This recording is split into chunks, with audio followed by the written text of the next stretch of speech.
So now I'm creating this very custom list that's stacked on top of one another, that not only have they tried to list and sell their property in the past, but now nobody's living there.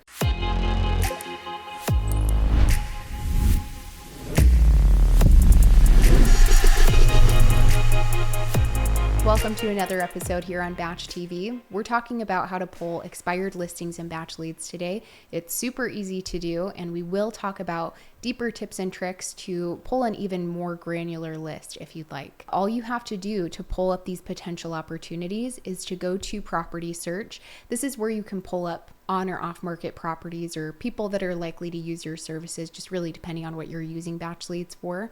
But we're going to go to search out an area. I've already typed out Austin, Texas, but you can look up a specific address, city, zip code, or county anytime. And then the pencil icon allows you to draw a boundary on the map. So it really just depends on what you're trying to focus in on. But let's stick with Austin, Texas. And typically you're always going to choose your strategy. So there's on and off market. Let's go with off market because we're looking for properties that have expired or canceled or have been taken off the MLS. So they have failed essentially. They were at one point listed on the MLS, but they were then taken off due to not being able to sell that property. So we're going to focus in on this strategy. And before we go into this failed listings filter, it's going to be way over to the right, this map quick filter option. Do watch out for this batch rank AI feature. This is a really, really cool new feature available in the new plans if you still haven't seen and heard about them. But this is where you can pull up this slider to choose properties that have a certain level of being likely to sell. It's using a proprietary algorithm to find those property owners with the highest motivating factors.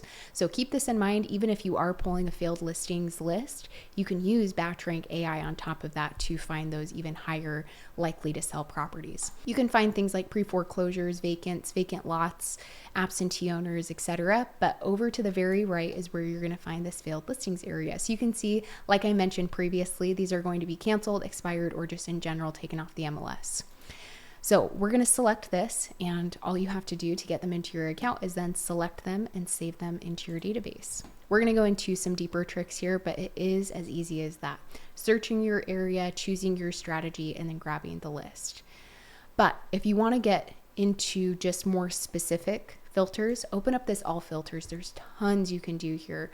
The list goes on in terms of the possibilities and different types of lists that you can pull in here.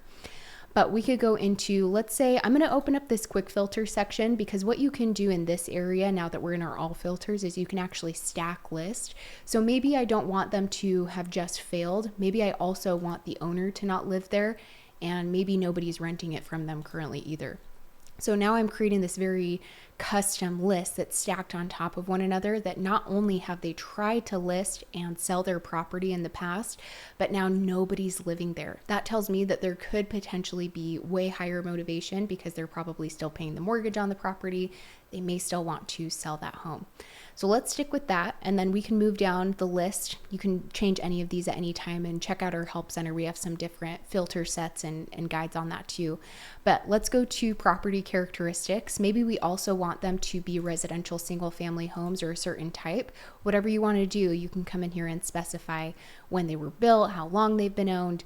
Really nice nitty gritty things available to you. But let's do residential single family. And I'm going to leave the year build alone for this one. Let's maybe then go down to the MLS status section.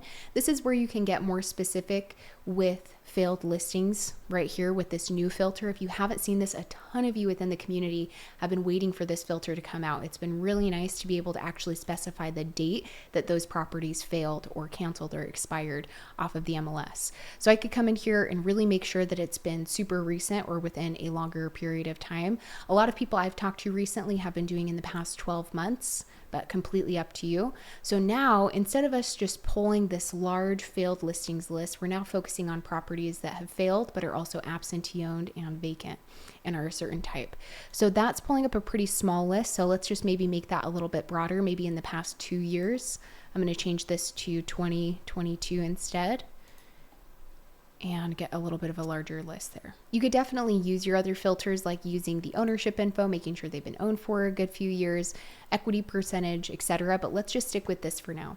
Real quick, if you do end up really liking the filters that you're using, so many people I've realized don't know that they can actually save the search criteria. This isn't to save the addresses or the records into your account, but this save search button allows you to save up to 5 of your own quick filters, this box area or the map quick filters. Or if you run out of room there or you don't want it front of mind, it's going to save up here in the top right hand corner if you want to anyway.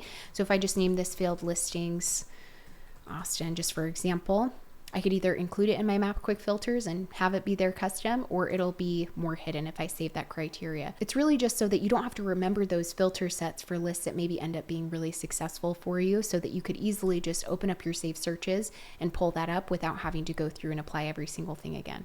But let's go ahead and save these properties. We can see our results down here in the bottom right hand corner. You can definitely click on the addresses to view the details, but we're going to go ahead and save them just by clicking select and save.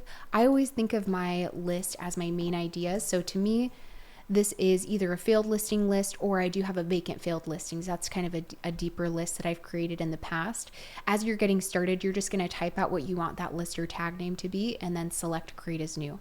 But let's put this under my vacant failed listings list. It's more specific that way.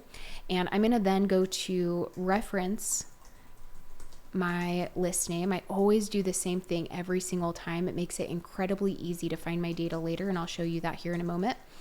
But I make note of the market as well and the date if I can type. So this is going to be typically by the month and the year. And then create as a new tag and click save.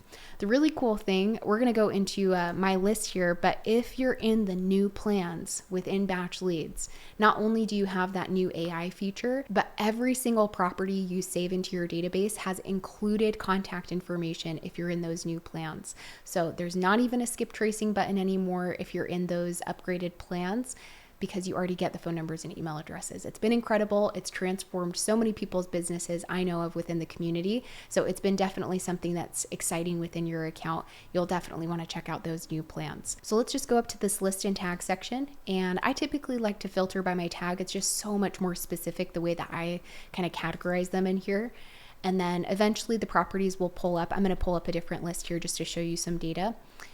And you can click on the addresses. Of course, this will be blurred for YouTube, but I have all of their phone numbers and email addresses, and it does tell me information on if they're on the do not call list and so on. But it's so nice to be able to pull those lists, filter it out, and then select the properties so that you can take action with them immediately. Now that you don't have to worry about skip tracing or that extra cost, now just having that built right into your account. There you guys have it. I love how property search in BatchLeads is so customizable, whether you're looking to just pull a quick list or take your time and build something out very specific. If you end up having questions or this helped you today, be sure to drop a comment down below and hit the like button. Find the link in the description so you can join the community and send me a message if you need more clarification or just to network with other people. And remember to subscribe to our channel, and we'll see you guys on the next episode.